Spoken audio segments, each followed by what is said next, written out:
Good morning, everyone, and welcome to today's presentation on 1031 Exchange Basics. My name is Jeff Stechmann. I'm the Vice President over the Eastern region for Asset Exchange Company.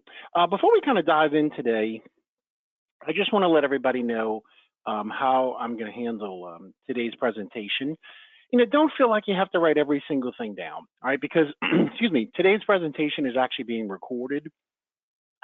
And you'll receive a link to today's recording if you want to refer back to any of the topics that we're going to discuss today. And then some of the topics that we're going to cover today, I have in just like a single page PDF form. I'm going to email those PDFs out to everybody on the line today because I do find a lot of times, especially if you're a realtor and you have a client that has a 1031 exchange question, boy, you'd love to be able to email them something. And in the format that I send you the email in, you'll easily be able to pick and choose which PDFs are relevant to your client.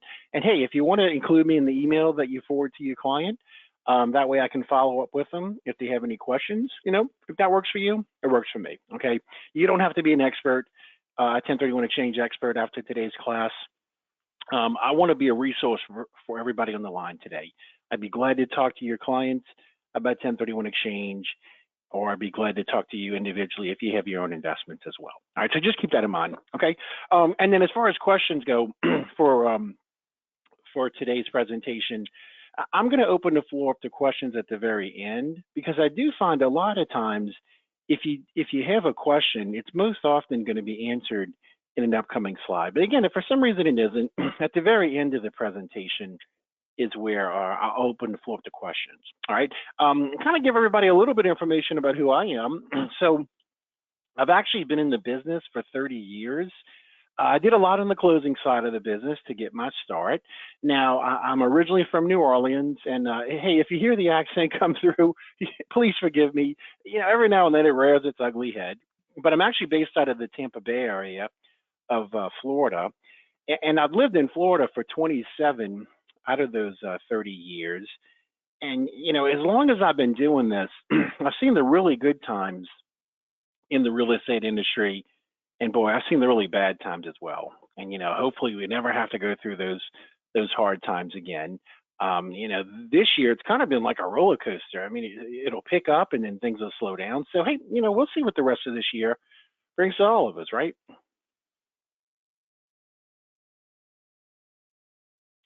All right, so let's give you a little bit of information about who we are.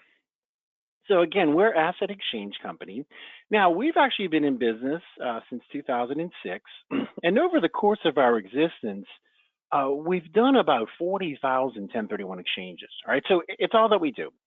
We don't provide any type of closing services. We don't provide any type of like financial services. Now, in the industry, we're known as a qualified intermediary, QI for short. Now, some other terms you hear people refer to is an accommodator. Another common term is a facilitator, or just simply an intermediary. But again, most often people just refer to as a QI. Now, our main job in a 1031 exchange is we actually hold the proceeds from what we refer to as the relinquished property. All right, so that's the property being sold in a 1031 exchange. We hold the proceeds from that sale on behalf of the seller, the exchanger, all right? Because the rule is they can never have receipt of those funds. If they ever do, they actually lose their ability to do a 1031 exchange. And we're going to talk about that in greater detail in an upcoming slide. But just a word of caution about QIs. It's amazing in today's heavily regulated real estate industry that at least on a federal level, there actually is no federal agency that oversees what we do. So what exactly does that mean for anybody out there, right? What that means is anybody can be a QI. Okay, there's no type of requirements. You have to have any type of E&O insurance. There's no type of requirements. You have to have any type of bond. There's no guidelines on where you hold the proceeds or the type of funds you hold the proceeds in. And when you sit down and think about it, it's a really scary, scary thought. All right, so if anybody on the line today, if you're currently involved in a 1031 exchange, please just make sure you've done your due diligence, and you're dealing with a reputable company. All right.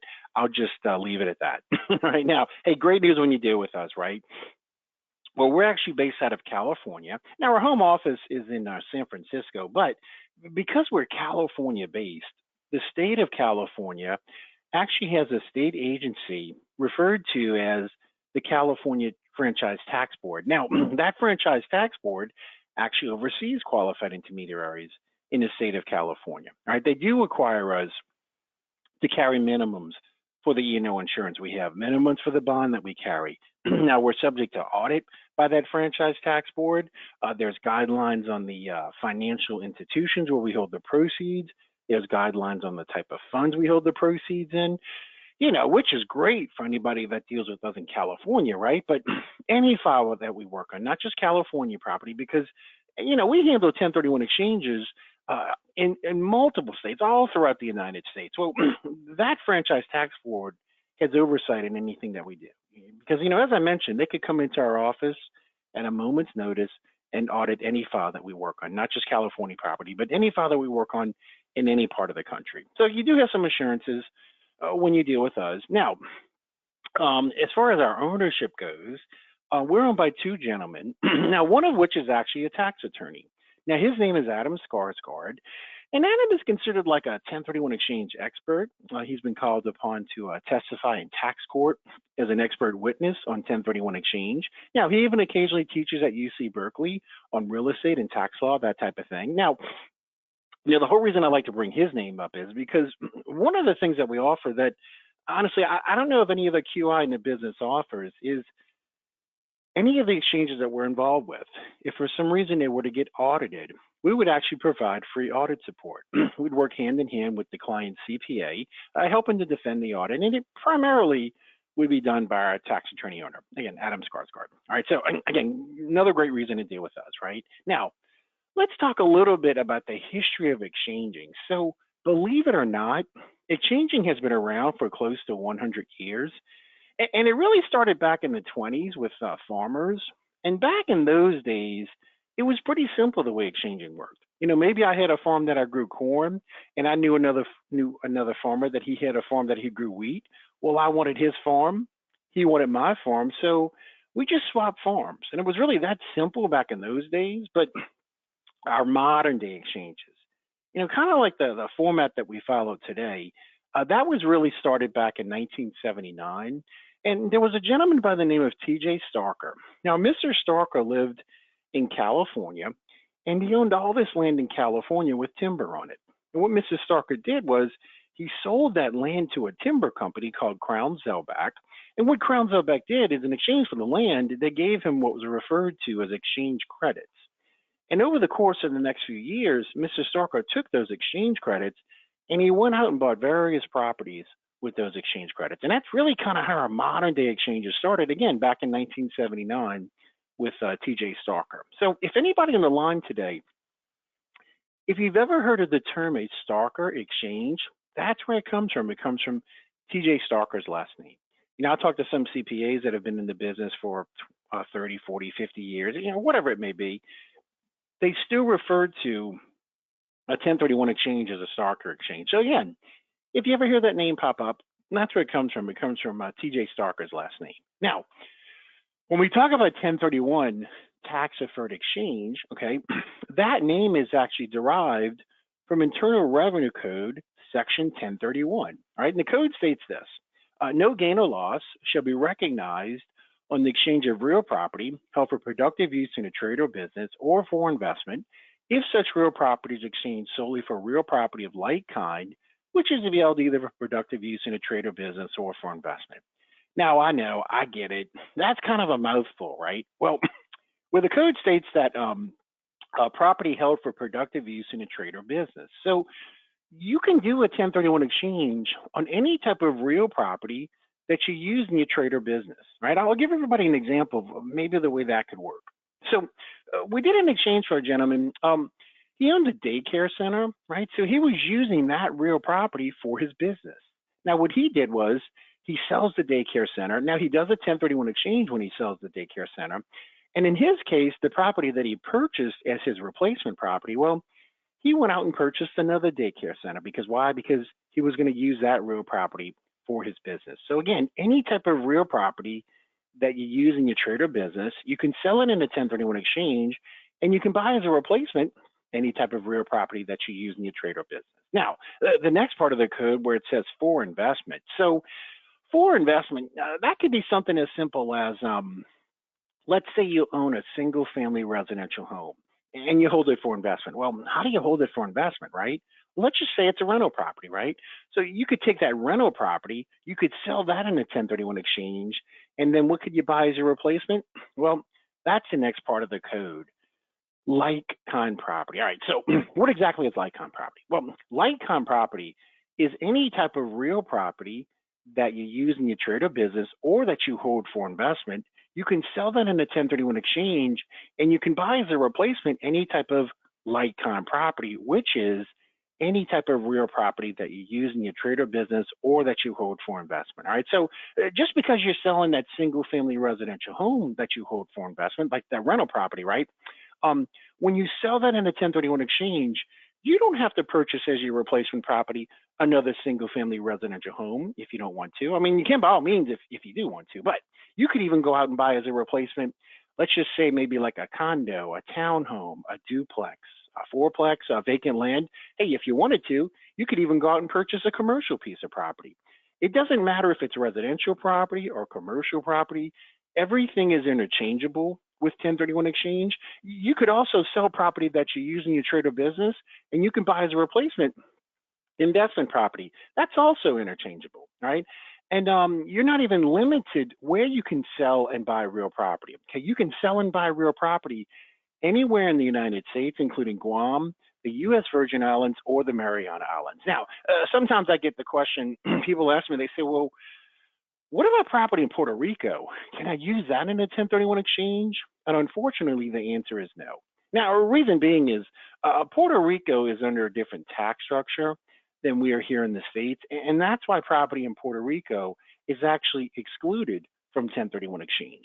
All right, now, if anybody on the line today, if you've ever heard of the term a like-kind exchange, that's where it comes from. It comes from the part of the code that talks about like-kind property. Now, I know we have a bunch of Florida realtors on the line today.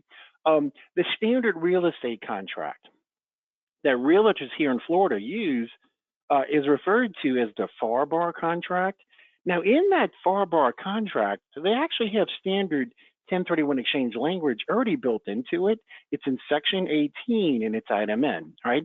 In that language in the FAR contract, they actually refer to a 1031 exchange as a like-kind exchange. So again, if you ever hear that term pop up, that's where it comes from. It comes from the part of the code that talks about like-kind property, all right? Now, what are current tax rates? Well, when you sell real property, okay, if you have any gain in the property, you're going to be subject to capital gains tax. Now, capital gains tax right now is either 15% or 20%, okay? The 15% capital gains tax rate is applied if you're single and you have income of less than $533,000 a year, or if you're married and you have income of less than $600,000 a year. Okay, that's where you're at, the 15% capital gains tax rate. Now, the 20% capital gains tax rate is applied if you're single and you have income of greater than $533,000 a year, or if you're married and you have income of greater than $600,000 a year. All right, that's where you're at, the 20% capital gains tax rate. Now, in addition to the capital gains tax rate, you'd also be subject to another tax. They refer to it as depreciation recapture tax. Okay, that's an additional 25% tax. What's that all about, right? How does that work? Well, the depreciation recapture tax works like this.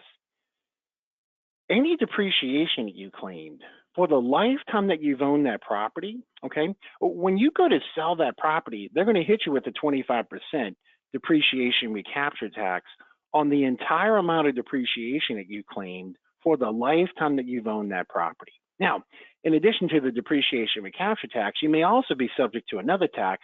They refer to it as the Medicare tax. Now, another term you hear people refer to it is the NIT tax, the net investment income tax, okay? That's an additional 3.8% tax. What's that all about, right? Well, the Medicare tax, that's something that they passed back in 2010 with the Affordable Care Act, Obamacare, right? It went into effect in 2013. It was one of the things that they passed to try to offset some of the costs of the Affordable Care Act. Now, the great news is when you do a 1031 exchange, you can defer having to pay any of these taxes. Now, what am I not listing on the slide? I'm not listing anything to do with state taxes. All right. So for those of you all that are located in a state like me, like Florida, we don't have any type of state taxes. So you know what? We don't even need to worry about that. But if you live in a state or you're selling property that is located in a state that has state taxes, well, you'd also have to calculate whatever those numbers are as well.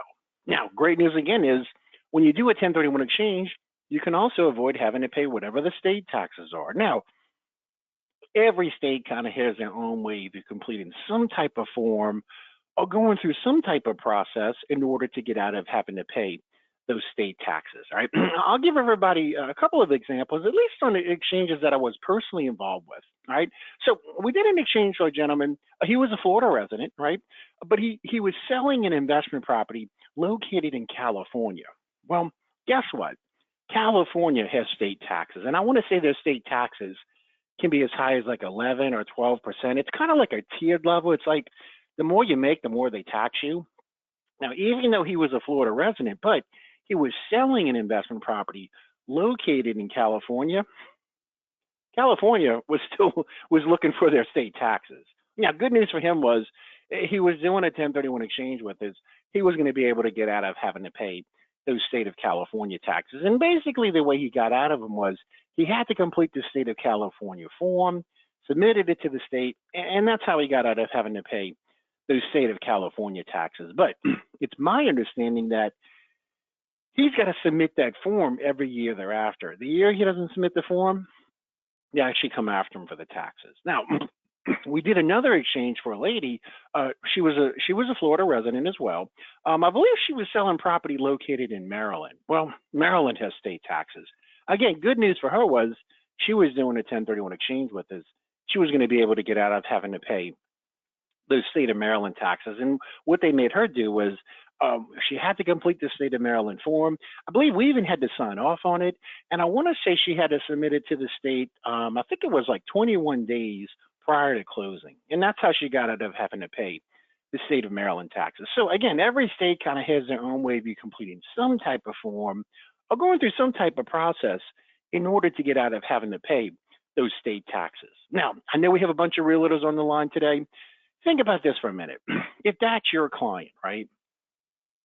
And you know that they're selling an investment property, especially if they're selling an investment property that has state taxes, and they're not talking about doing a 1031 exchange, it's a perfect opportunity for you to bring it up to them. Because if you can show to them and say, look, do a 1031 exchange, avoid having to cut that check or those checks, right, if they're subject to the state taxes. It's just going to give them that much more buying power to use towards buying themselves a better property. Now, hopefully that's going to equate to a higher dollar property for them, and also hopefully that's going to equate to a higher income producing property for them as well, right? Because, when you sit down and think about it, if no longer do they have to cut that check or those checks for the state tax, right? Just going to give them that much more to use to go out and buy themselves a better property. Again, hopefully it's a higher dollar property. Hopefully it's a higher income producing property for them as well. And what does that do for you as a realtor as far as your commission goes, right? Hopefully you just increase your commission, right? Because if they can buy that higher dollar property, hopefully you just increase your commission all by recommending a 1031 exchange. So hopefully some things to think about for everybody on the line today, right? Now, I get this question pretty often. People will ask me and say, well, Jeff, excuse me, how long do I need to own a property for it to be considered an investment property? And the honest answer is, I really just don't know, because there's nowhere in the code that specifically states how long you need to own a property for it to be considered an investment property. I mean, the code just states it must be real property that you use in your trade or business or that you hold for investment. Now, if you have some CPAs, they'll tell you, good rule of thumb is you really need to hold on to the property for at least a year, and really or 12 months, right? And really to be able to rent it out for at least a year or 12 months, because if you think about the logic behind that for a minute, right? Let's say you buy your investment property today, right? It's 2025, right? Okay, now remember, you're gonna let it rent it out for a year, for 12 months. So what exactly is that going to mean? What that's going to mean is on your 2025 tax return, you're going to report that property as an investment property, right? Because any income that's coming in from rents, you'll report that on your 2025 tax return. Also, any expenses that are going out, you report those on your 2025 tax return. Now, remember, you're going to be leasing it out or renting it out for a year, right? For 12 months, which is going to mean what? It's going to carry over to next year, right? 2026. So what exactly is that going to mean? Well, on your 2026 tax return, you'd also report that property as an investment property, right? Any income that's coming in from rents, any expenses that are going out. So over 2 tax filing years, you would be showing to the IRS that that property is an investment property. Is that a good rule of thumb? Well, answer is maybe, right? Because if you ask some other CPAs, they'll tell you, no. Really a good rule of thumb is you really need to hold on to the property for at least 2 years or 24 months. Now, one of the reasonings behind that logic is back in 2008, excuse me, the IRS came out with guidelines regarding vacation homes, right? And in those guidelines for vacation homes, the IRS stated for a vacation home to be considered an investment property, you must own that property for a minimum of 2 years or 24 months. Now, some CPAs pick up on that and they say, well, for vacation homes, the IRS is actually giving us guidelines stating for a vacation home to be considered an investment property, you must own it for at least 2 years or 24 months. Therefore, they're of the opinion, any type of investment property, good rule of thumb, hold on to it for at least 2 years or 24 months. But, the reality of the whole thing is, it's not going to be so much about how long you own the property. It's going to be more so about your intent, right? And your intent could be something like this. Did you advertise the property for rent? Now, did you advertise it for fair market value rent? Because I'll tell you what, if fair market value rent is, let's just say, $1,500 a month, and you're advertising it for $5,000 a month, the IRS is probably going to have an issue with that. Okay, if you ever get audited and the IRS comes in and says, okay, prove to us you held that property for investment, you're going to have to be able to back it up. All right, now, I'll list one particular court case on the slide. It's referred to as Resnick versus the commissioner. In that particular court case, the circumstances was you had a husband and wife, all right? They owned a single family residential home. That was their primary home. But they also owned another single family residential home that was an investment property, a rental property, okay?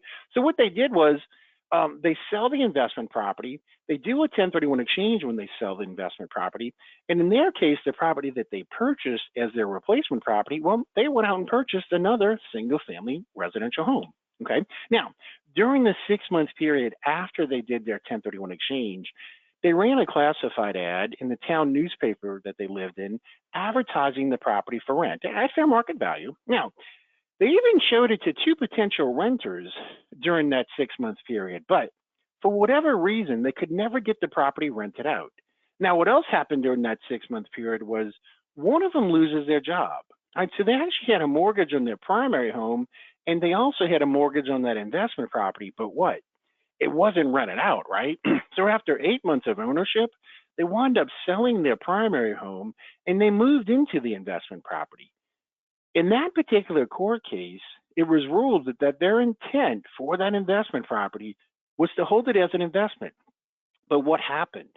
The circumstances changed, right? And they were forced to do something. So again, it's not always going to be about how long you own the property.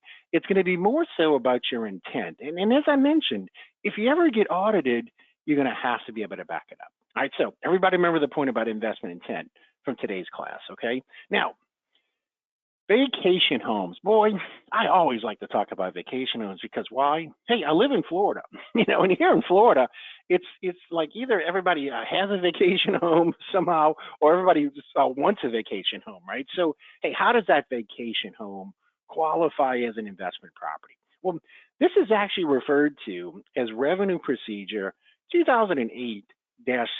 Now, the first guideline I've already given everyone. All right, you must own that property for a minimum of 2 years or 24 months. Now, for every 12-month period of ownership, you must rent that property out for a minimum of 14 days at fair market value. Now, you can use it for some personal use, okay? For every 12-month period of ownership, you can actually use that property for 14 days personal use or 10% of the total time that it was rented during that 12-month period, all right? Here's an example of how that could work. Let's just say during the 12-month period, you rent the property out for 200 days. Okay, so 10% of 200 would be what? Would be 20, right? You could use that property for 20 days personal use instead of the 14 days. Now, if that property meets those guidelines, it qualifies it as an investment property, and hey, you can use it in a 1031 exchange. Now, if it doesn't meet those guidelines, I wouldn't necessarily say it would be disqualified. All right, in that situation, I would recommend to the client, I'd say, look, talk to your CPA. And if you and your CPA can come to an agreement where you feel like you can justify that property as being an investment property, then hey, use it in a 1031 exchange, all right?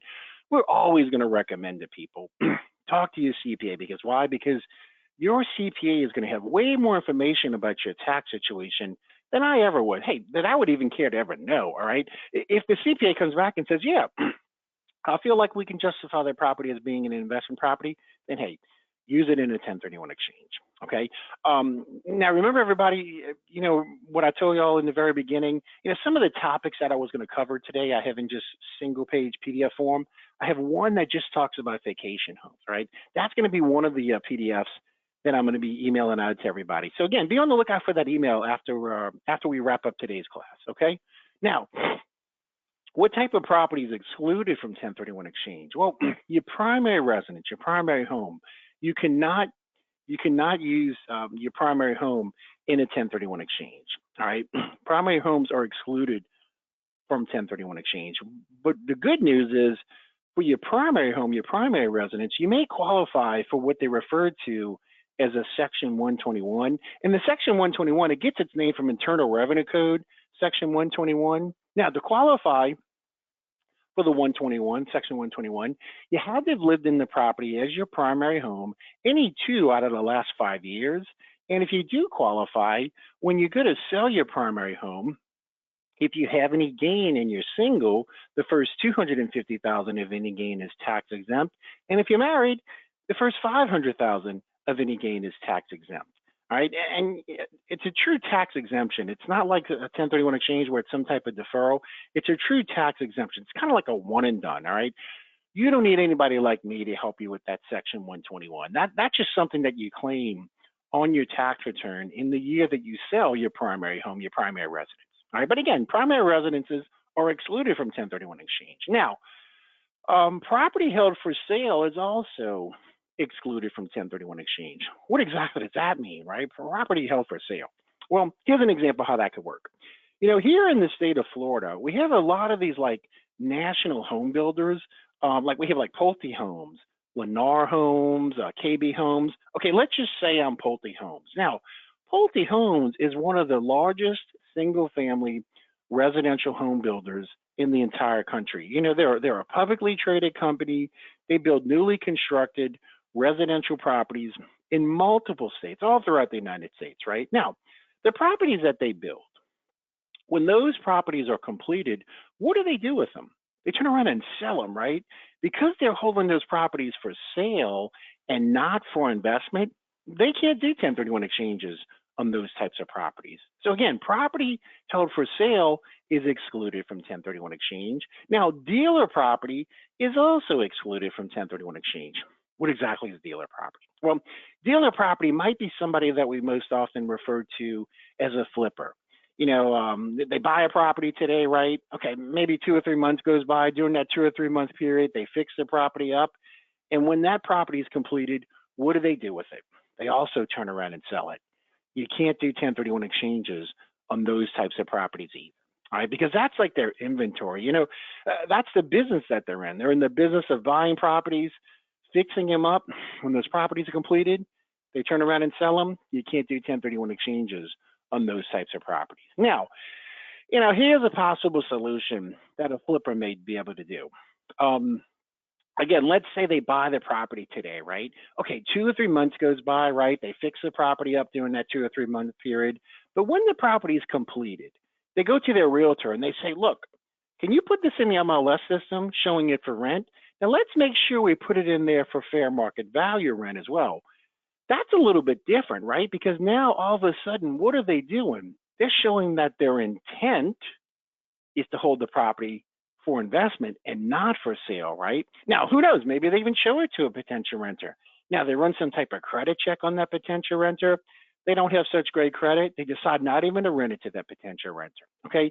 If that flipper ever gets audited and the IRS comes in and says, okay, prove to us you held that property for investment and not for sale, they're going to have to be able to back it up. Now, the example I just gave everybody, I don't know, there's a good shot they could. They could say, look, here's an email that I sent to my realtor on such and such a day requesting that they put it in the MLS system for fair market value rent. Here's the MLS listing showing it for fair market value rent. Here's the day I showed it to that potential renter. Here's the credit check I ran on that potential renter, right? I mean, all of that type of stuff is going to be what? It's going to be their proof, their backup, right? That their intent was to hold the property for investment and not for sale, okay? But remember, everybody, if you buy a property today and however long it takes for you to fix it up, when it's completed, if you turn around and sell it, you can't do 1031 exchanges on those types of properties. Now, foreign property is also excluded from 1031 exchange, right? Here's a quick example of how that could work. All right, let's just say I have an investment property located here in Florida. Now, I sell it in a 1031 exchange. Now, I can't try to go out and buy replacement property, let's say somewhere in Canada or Mexico or somewhere in Europe. It has to be property located where? Anywhere in the United States, including Guam, the U.S. Virgin Islands, or the Mariana Islands. So again, foreign property is excluded from 1031 exchange. Now, what are the tax deferral requirements? Well, in order to get a full deferral, to defer your taxes 100%, okay? Rule number one is you must reinvest all of the net proceeds in property of equal or greater value. Wait, what exactly does that mean, right? What are the net proceeds? That's the cash, all right? That's the cash that normally you would get out of the closing when you sell the relinquished property, okay? Now, we're the QI, the qualified intermediary. We're going to hold those proceeds on behalf of the seller, the exchanger, right? Because the rule is they can never have receipt of those funds. If they ever do, they lose their ability to do a 1031 exchange, right? So they can't close today, call me tomorrow and say, hey, Jeff, I want to do a 1031 exchange. At that point, it's too late for them, right? They couldn't even close today.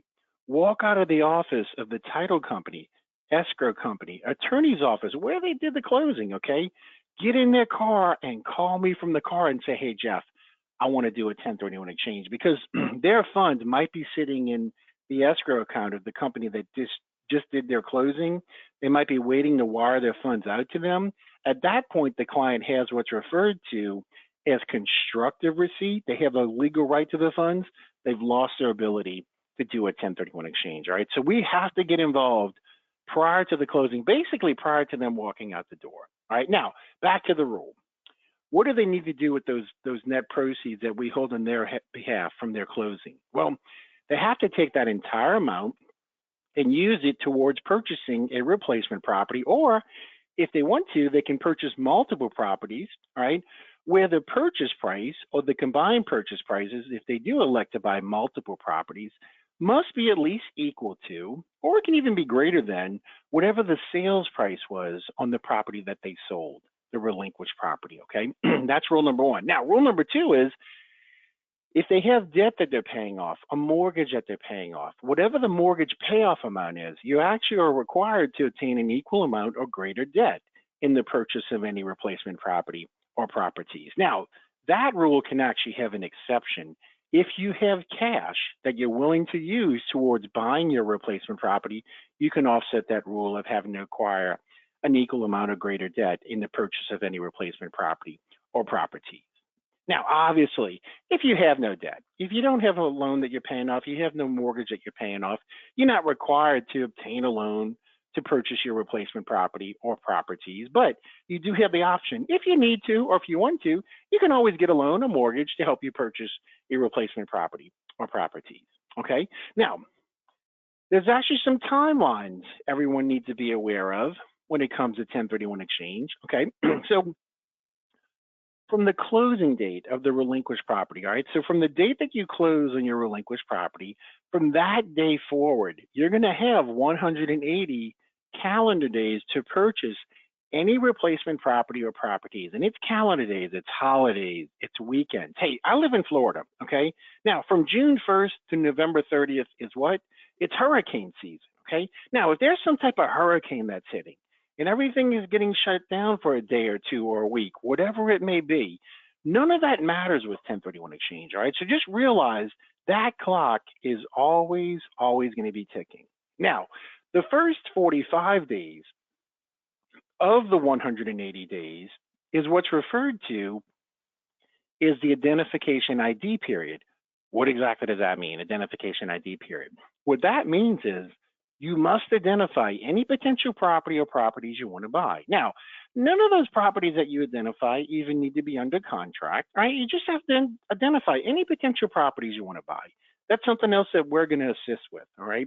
We're going to provide to the client a form. Now, we refer to it as the identification ID letter, but basically it's going to have some blank lines on it, but it's going to have to be specific to a property address or addresses, okay?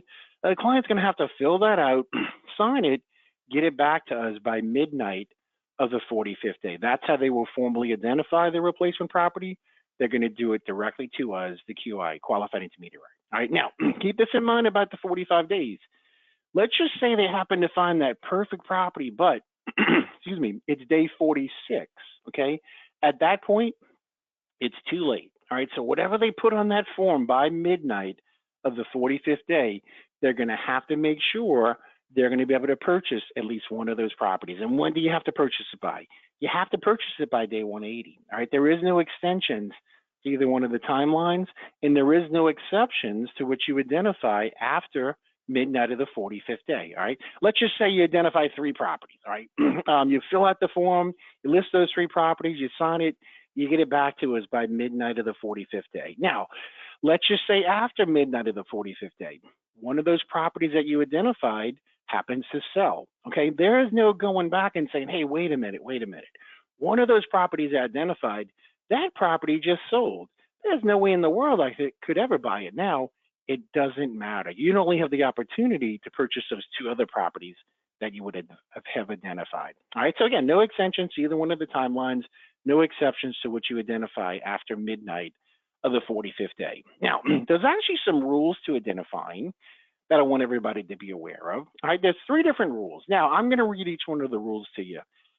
If you don't quite understand them when I read them to you, don't worry about it, all right? Because I'm going to walk you through some examples of how the numbers work. And once I show you how the numbers work for each one of the rules, hopefully it'll make sense to you. Now, the most popular rule that we see investors enacting is referred to as the 3-property rule. All right, now the 3-property rule states this: you can identify up to 3 properties without regard to the fair market value of those 3 properties. So what exactly does that mean, right? Fair market value. Well, if you identify 3 properties or less, the purchase prices of any of those properties can be any dollar amount. It does not matter as long as you identify 3 properties or less.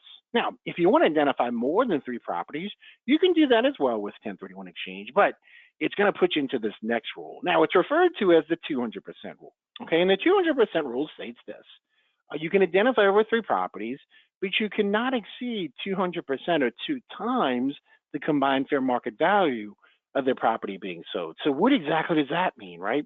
Well, if you identify more than 3 properties, okay, the combined purchase prices of all of those properties that you identified cannot exceed 200% or 2 times whatever the sales price was on the property that was sold, the relinquished property. Okay, now, if you want to exceed the 3-property rule, and you also want to exceed the 200% rule, you can do that as well with 1031 exchange, but it's going to put you into this next rule. Now, it's referred to as the 95% rule, and it's very rare that we even see this rule enacted.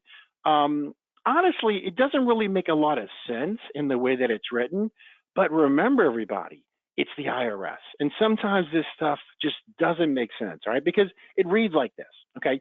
You can identify over 3 properties. You can exceed the 200% rule, but you must acquire at least 95% of the value of all the properties that you identified. Now, I know, I get it. that's probably about as clear as mud, right? Okay, let me show you the examples, especially with the 95% rule. Hopefully, once I show you the examples of how the numbers work, it'll make sense to you. All right, so here we go. All right, so here's the three property rule. Again, if you identify three properties or less, the purchase prices can be any dollar amount. It doesn't matter as long as you identify three properties or less. All right, so here's an example of how it works. All right, so let's just say we sell our relinquished property. Now we're going to sell it for $1 million. Okay, now we go out, we identify three properties. All right, because we've identified three properties, we're in the three property rule. All right, now let's keep the math really simple on this one. Let's say we're going to be purchasing each one of these properties for $1 million each. All right, so how much have we identified in property? $3 million worth of property. Again, because we're in the three property rule, those purchase prices can be any dollar amount. It doesn't matter. I mean, we could be buying each one of those properties for, let's just say, I don't know, $10 million each for a total of $30 million in identification. Again, as long as you're in the three property rule, those purchase prices can be any dollar amount. It doesn't matter. But what does matter? All right, well, I'll say it again. Boy, if you identify three properties, you better make sure you're going to be able to purchase at least one of those properties. Now, what's the best way to lock up a property? It's really to put one of them under contract. Now, for any of the rules, you're not required to have any properties under contract that you identify. But in practice, what we typically see investors doing is they will put one property under contract. Hey, that's one of the properties they identify.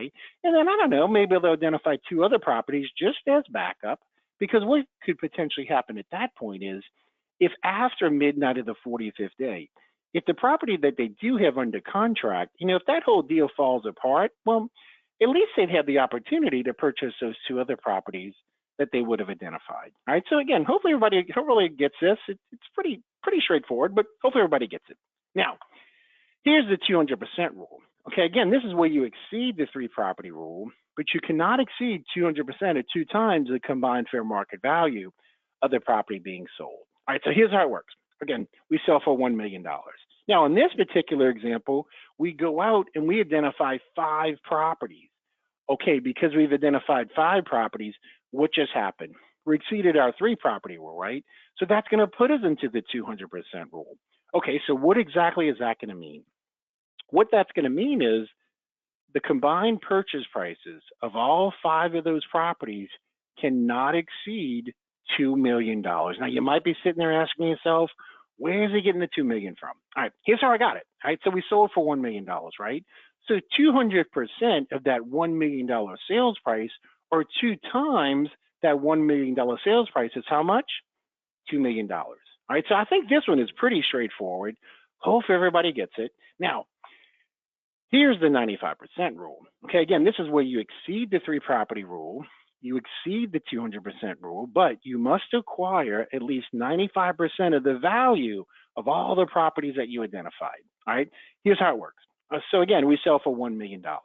Now, in this particular example, we go out and we identify 10 properties. All right, well, because we've identified 10 properties, what just happened? We exceeded our 3 property rule, right? Now, let's keep the math really simple on this one as well. Let's say we're going to be purchasing each one of these properties for $1 million. All right, so how much have we identified in property? $10 million worth of property. Now, because we've identified $10 million worth of property, what just happened there? We exceeded our 200% rule, right? Because that was $2 million. So that's going to put us into the 95% rule. Okay, so let's just say in this particular example, we're only able to purchase 9 out of the 10 properties that we identified. Well, that's only going to equate to 90% or $9 million, right? That is not 95%. If we do that, if we're only able to purchase 9 out of the 10 properties that we identified, guess what's going to happen? We're going to blow our entire exchange and we're going to be subject to having to pay all of the taxes, all right? So in practice, really the way the 95% rule works is really going to be 100% of whatever you identify, you're going to have to buy. And you know what? We're using really simple numbers. We're saying, oh yeah, each one of those purchase prices, they're going to be $1 million each. You know what? In the real world, those purchase prices are going to be all over the map. It's going to be really hard to sit down and say, okay, let's see, if I buy this property, oh wait, that's only going to put me at 93%. Okay, let's see, maybe I need to make sure I purchase this other property. Wait, that's only going to put me at 94%. Again, in practice, the way the 95% rule works is really going to be 100% of whatever you identified, you're going to have to buy. All right. The IRS wants to limit you in how many properties you can identify. They don't want you going out there identifying everything under the sun, right? Because what's going to happen if you identify everything under the sun? Ultimately, you're going to have to purchase everything under the sun because of this crazy 95% rule. Again, we don't really see it enacted that often, but just realize it does exist and it is out there. Okay. Now, how does the whole closing process work when it comes to 1031 exchange? Well, we don't even get the process started until there's a contract on the property being sold, the relinquished property, right? Because the way the whole process starts is I would need to get a copy of the contract. I'd also need to get the contact information for the person that's going to be handling the closing, and then obviously the contact information for the sellers, right? Because what happens at that point is we're going to reach out to whoever's going to be handling the closing. It might be a title company, escrow company, attorney, but whoever that may be. And what we get from them is a copy of the title search. It's also referred to as the title commitment. Some areas of the country, they refer to it as the title binder, or even the title, the preliminary title report. Okay, basically it's a search of the title. All right, once we have that in hand, along with the contract, then what we're going to do is we're going to prepare what we refer to as an exchange agreement. All right, and that'll be documents that will set up the 1031 exchange. We're going to email those over to whoever's going to be handling the closing, and basically those documents sit there waiting for the closing to happen. All right, what happens on the day of closing is seller's going to go in, they're going to sign those documents. By them signing those documents, again, that'll set up their 1031 exchange, but that's also going to give us the ability to step into their shoes as the seller. And that's also going to give whoever's handling the closing the ability to take those net proceeds from that closing. They're going to wire those net proceeds over to us. We're going to hold them on behalf of the seller, the exchanger. All right, so that transaction takes place. All right, and then what happens? The clock starts to tick, right? 180 days to close. The first 45 days of the 180 is the identification ID period. Now we're going to be sending out that identification ID letter. Client's going to fill it out, sign it, get it back to us by midnight of the 45th day. Now, once they get one of those properties under contract that they identified, we'll need to get a copy of that contract as well. And just like on their sale, we needed the contact information for the person that was going to be handling the closing.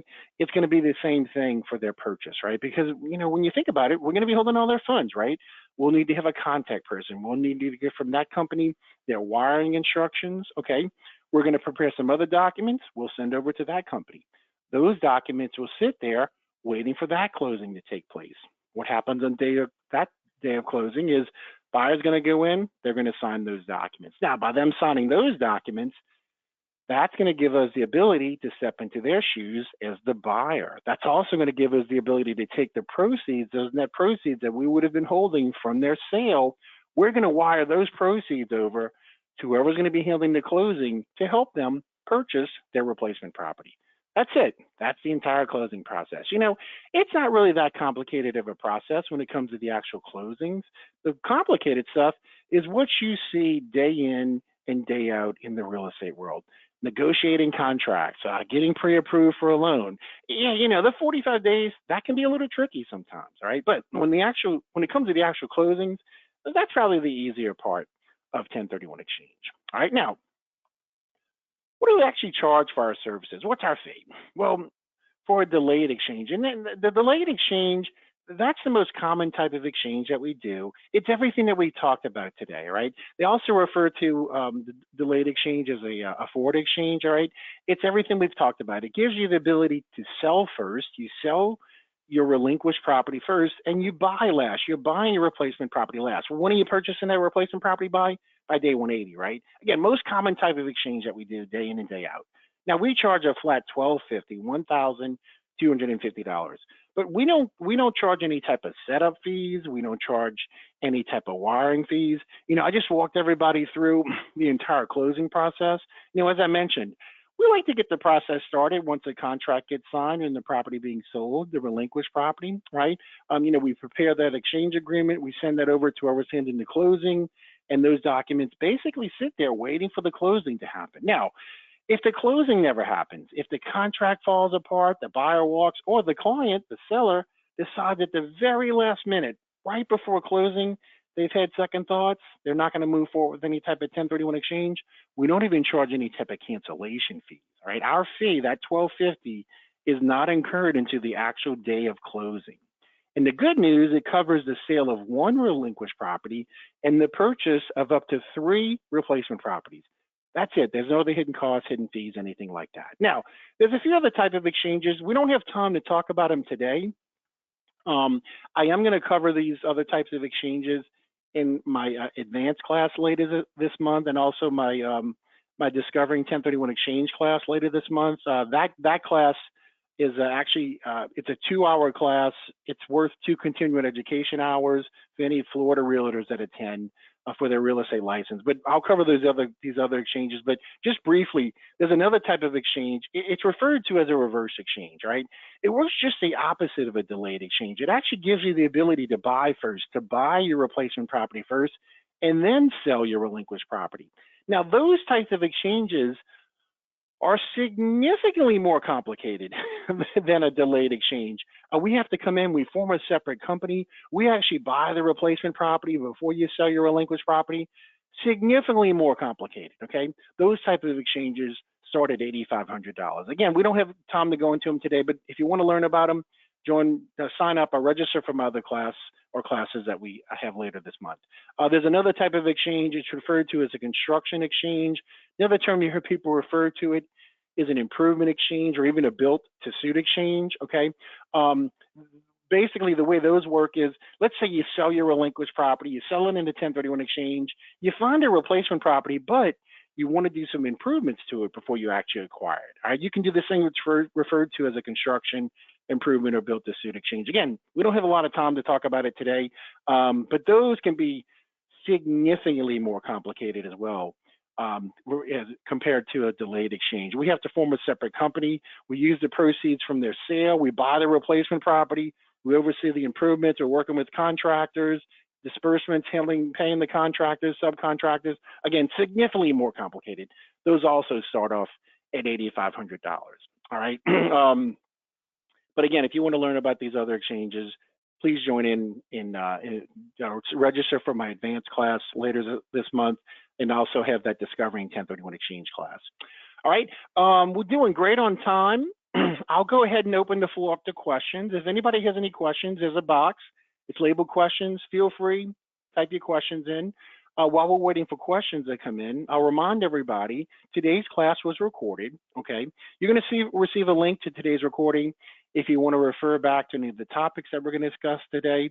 And then, some of the topics that I covered today, I mentioned this in the beginning, I have in just like PDF form. I'm gonna email those PDFs out to everybody on the line today. Some of the information I even have in Spanish and Chinese. If you want those additional languages, please send me an email. My contact information is up on the screen. Send me an email and I'll get those additional PDFs in those other languages over to you as well. And I mentioned this in the beginning too. You don't have to go about this alone, all right? I want to be a resource for everybody in the line today. If you have clients that have 1031 exchange questions, or individually, if you're an investor yourself and you have questions, please let me know. I mentioned with the email that I'm going to be sending out with the PDFs, if you want to take that email and forward that on to your client, if you want to include me in the email introducing me to your client, I'd be glad to follow up with them, answer any questions they might have. If that works for you, it works for me. Obviously how you handle your clients is your prerogative, but again, you don't have to go about this alone. I want to be a resource for everybody on the line today, okay? I mentioned this too, some of the classes I teach for individual real estate offices, boards of realtors, title companies, attorneys' offices. If you think other members of your staff or people in your office would benefit from me doing a class, let me know. I got some information I can send over to you for the 3 different classes that I teach. If you're the decision maker, you have to forward that on to the decision maker. Feel free. We can coordinate a date and time. Maybe we can set up a webinar for your office. All right, well, doesn't look like any questions are coming in. And hey, I totally get it. All right, if you have a more complicated question, then type it into a box in like 20 seconds. I totally get that. You can always send me an email offline. Again, my contact information is up on the screen. Shoot me an email, give me a call. That's my office line.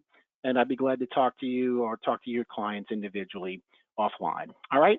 Well, we'll go ahead and wrap it up for today. I appreciate everybody attending today. Hopefully you learned a little something about 1031 exchange.